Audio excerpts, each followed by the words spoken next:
Kayo po ba mga bossing ko ay isa sa mga nakakapansin na kahit anong gawin ninyong kayod ay sa wala't-wala ang inyong kasipagan? Meron po ako ituturo po sa inyo po mga bossing sa pamamagitan lang ng asin. Marami kayong pwedeng gawin mga bossing at ituturo ko po sa inyo lahat-lahat ang pwede nyong gawin. Pero masasabi ko lamang kapag gagawa kayo ng ganito, i-mindset nyo na at damhin nyo na ang swerte. I-mindset nyo na kayo magiging matagumpay.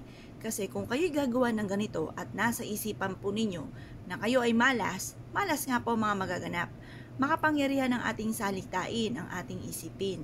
Kaya mas mainam mga bossing ko, i-mindset nyo na kayo magiging matagumpay at makakamit nyo lahat ang mga pangarap po ninyo. Ngayon pa mga bossing, kung kayo po naniniwala at naisyo po itong gawin, asya, ganito po ang gagawin po ninyo. Kumuha po kayo ng asin. At pagkatapos, kunin nyo po ang inyo pong pitaka or kaya po mga bossing ang inyo pong bag or taguan ng inyo pong pera. At pagkatapos mga bossing ko, ay humarap kayo sa may silangan ng mga 6:30 or kaya po ay alas 7. Magwi-wish po kayo ng mula sa inyo pong puso.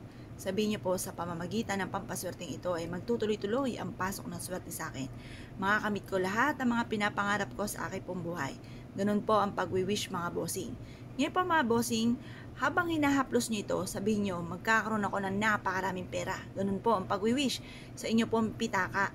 Ipagpagpagpag nyo po ito, kaya mas mainam. Alisin nyo muna ang mga laman po nito, mga bossing, mga IDs ninyo, mga pera, mga barya, tanggal-tanggal nyo po muna. Tapos ipagpag nyo po ito. At pagkatapos ay ihaplos or ipahid ang ating pong asin mga bossing. Sabihin niyo po, magkakaroon ako ng napakaraming pera at kailanman hindi na ako mamumblema tungkol sa usapin ng pera. Matutupad lahat ang mga pinapangarap ko. Ganun po mga bossing. Ngayon po mga bossing, pagtapos na po kayo na mag-wish, isiksik nyo rin po ito sa inyong pong bag at ito po ay makakatulong upang sa ganon magtuloy-tuloy ang pasok ng swerte. Proven po ito na napakaswerte basta't may 100% kang paniniwala sa magkatuma pamamaraan. Ngayon po mga bossing, pwede rin naman pong ihaplos nyo po ito sa taguan ng inyong pong pera.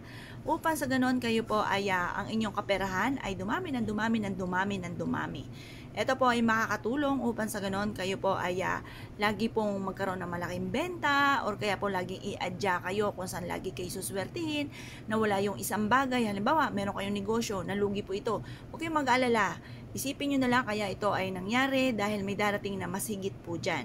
Pagkatapos, ihaplos nyo po ito sa inyong taguan ng pera at makatulong po ito upang sa ganon mag-flow ang swerte po sa inyo tungkol sa usapin ng pera. Pero syempre mga bossing ko, ito isang kap lamang para tayo maging matagumpay at maging positibo. Ang numero 1 po dito, kailangan ay sipag at syaga, double time sa pagkayod. At mas matinding kapit sa mahal na Panginoon. Huwag kang makakalimot magdasal. Ako po mga bossing kapag may mga pagsubok na pinagdadaanan, dahil ako po dumadaan din sa mga ganyan kasi lahat naman po tayo may mga pagsubok na pinagdadaanan. Lagi kong halimbawa biglang galit, tapos nawawala din, tapos iniisip ko, kaya ko to, malalampasan ko to. Yung mga ganun mga bossing. Huwag tayong susuko sa hamon ng buhay. Tapos sabayan natin ang ganitong mga pamamaraan. Kung kayo po naniwala at naisyo po itong gawin, asya mga bossing, good luck po sa inyo po lahat.